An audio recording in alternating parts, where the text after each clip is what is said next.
Shivaleela Kannada ಸಿನಿಮಾವಾಗಿದ್ದು cinema ಲಿಂಗತ್ವ, ಅಲ್ಪಸಂಖ್ಯಾತರು ಮತ್ತು ಮಂಗಳಮುಖಿಯರ ಬದುಕಿನ ಕುರಿತಾಗಿದೆ. ಜೋಗತಿ ಮಂಜಮ್ಮ ಸೇರಿದಂತೆ 2,000ಕ್ಕೂ ಹೆಚ್ಚು ಮಂಗಳಮುಖಿಯರು ನಟಿಸಿದ್ದಾರೆ. ಆದರೆ ಸಿನಿಮಾಗೆ ಥಿಯೇಟರ್ ಸಿಗದೆ ಮಂಗಳಮುಖಿಯರು ತಮ್ಮ ಆಕ್ರೋಶವನ್ನ ಹೊರಹಾಕ್ತಿದ್ದಾರೆ. ಈ ಕುರಿತು ನಮ್ಮ ಪ್ರತಿನಿಧಿ ಭವ್ಯ ಸುನಿಲ್ ಮಾತುಕತೆ ನಡೆಸಿದ್ದಾರೆ. ನೋಡ್ಕೊಂಡು ಬನ್ನಿ. ಕನ್ನಡ ಸಿನಿಮಾಕ್ಕೆ ಬಹಳಷ್ಟು ಆದ್ಯತೆ ಕೊಡಬೇಕಂತ ಈಗಾಗಲೇ ಚಿತ್ರಮಂಡಳಿ ಆಗಿರ್ಬೋದು ಹೇಳ್ತಾ ಇರುವಂಥದ್ದು. ಆದರೆ ಎಲ್ಲೋ ಒಂದು ಕಡೆ ಮಂಗಳಮುಖಿಯರ ಜೀವನಾಧಾರಿತ ಸಿನಿಮಾವನ್ನು ಕಡೆಗಣಿಸ್ತಾ ಇದ್ದಾರೆ ಹೇಳ್ಬೋದು. ಯಾಕಂದರೆ ಸರಿಯಾದ ಥಿಯೇಟರ್ಗಳು ಕೂಡ ಸಿಗ್ತಾ ಇಲ್ಲ. ನಮ್ಮ ಜೊತೆ ಮಾತಾಡೋದಕ್ಕೆ ಡಾಕ್ಟರ್ ಮಂಜಮ್ಮ ಇದ್ದಾರೆ. ಬನ್ನಿ ಅವ್ರ ಜೊತೆ ಮಾತಾಡ್ತಾ ಹೋಗುವ.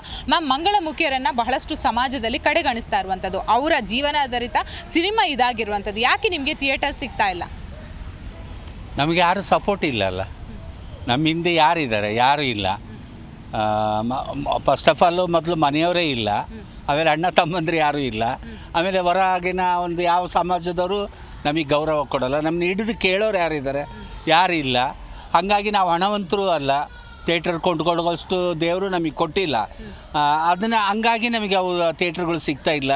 ಅಕಸ್ಮಾತ್ ಸಿಕ್ಕರೂ 1 2 ತ್ರಿಬಲ್ ಕೇಳ್ತಾ ಇದ್ದಾರೆ. ಆಮೇಲೆ ಇನ್ನೊಂದು ಮಾತು ಹೇಳ್ತಾರೆ, ದೊಡ್ಡ ದೊಡ್ಡ ಸಿನಿಮಾಗಳೆಲ್ಲ ನಡೀತಾ ಇದ್ದಾವೆ, ನಿಮ್ಮ ಸಿನಿಮಾ ಯಾರು ನೋಡ್ತಾರೆ ಅಂತ. ಈ ರೀತಿ ಪ್ರಶ್ನೆಗಳೆಲ್ಲ ಬರ್ತಾ ಇದ್ದಾವೆ ನೋಡೋದು. ಈ ಸಿನಿಮಾದಲ್ಲಿ ಏನು ಸಮಾಜಕ್ಕೆ ಮೆಸೇಜ್ ಇದೆ? ನಿಮ್ಮ ಜೀವನಾಧಾರಿತ ಸಿನಿಮಾನ ಏನು ಥೀಮ್?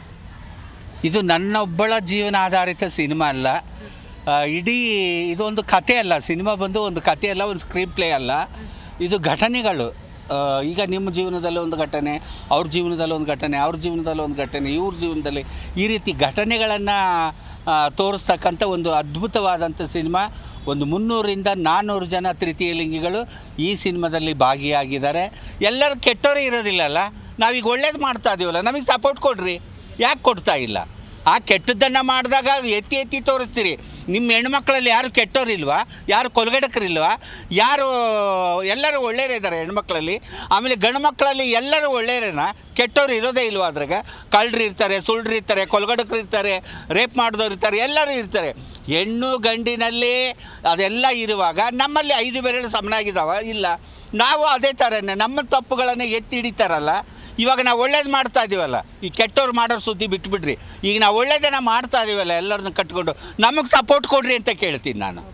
ನೋಡಿದ್ರಲ್ಲ, ನಿಜಕ್ಕೂ ಕೂಡ ಹೆಮ್ಮೆ ವಿಚಾರ. ಇವರೊಂದು ಅವರ ಜೀವನಾಧಾರಿತ ಸಿನಿಮಾನು ಮಾಡಿದ್ದಾರೆ. ಬಹಳಷ್ಟು ಮಂಗಳಮುಖಿಯರು ಕೂಡ ಇದರಲ್ಲಿರುವಂಥದ್ದು. ಇನ್ನಾದರೂ ಅಂದರೆ ಇದಕ್ಕೆ ಸಂಬಂಧಪಟ್ಟಂತಹ ವಾಣಿಜ್ಯ ಮಂಡಳಿಯವರು ಇವರಿಗೆ ಥಿಯೇಟರ್ ಮಾಡೋದಕ್ಕೆ ಒಂದು ಅವಕಾಶವನ್ನು ಮಾಡಿಕೊಡ್ಬೇಕು. ಯಾಕಂದರೆ ದೊಡ್ಡ ದೊಡ್ಡ ಸಿನಿಮಾ ಬಂದಾಗ ಎಲ್ಲ ಕಡೆ ಒಂದು ಜನ ಸೇರ್ತಾರೆ. ಅದೇ ರೀತಿಯಾಗಿ ಮಂಗಳಮುಖಿಯರ ಜೀವನಾಧಾರಿತ ಸಿನಿಮಾ ಈಗಾಗಲೇ ಅವರು ಹೇಳಿದರು, ಮಕ್ಕಳಾಗಿರ್ಬೋದು, ತಂದೆ ತಾಯಿ ಆಗಿರ್ಬೋದು, ಪ್ರತಿಯೊಬ್ಬರು ಕೂಡ ನೋಡುವಂತಹ ಸಿನಿಮಾ ಇದೆ. ಹಾಗೆಯೇ ಸ್ಪೀಕರ್ UT ಖಾದರ್ ಅವರು ಕೂಡ ಇದಕ್ಕೆ ಬೆಂಬಲವನ್ನು ಕೊಟ್ಟಿದ್ದರು. ಸೊ ಹೀಗಾಗಿ ಇವರಿಗೆ ಎಲ್ಲದ ಕಡೆ ಒಂದು ಥಿಯೇಟರನ್ನು ಕೊಡಬೇಕಂತ ಈಗಾಗಲೇ ಅವರು ಕೂಡ ಮನವಿಯನ್ನು ಮಾಡ್ತಾ ಇರುವಂಥದ್ದು. ಬೆಂಗಳೂರಿನಿಂದ ಕ್ಯಾಮ್ರಾ ಪರ್ಸನ್ ನಾಗರಾಜ್ ಜೊತೆ ಭವ್ಯ ಸುನಿಲ್, ಜಿ ಕನ್ನಡ ನ್ಯೂಸ್.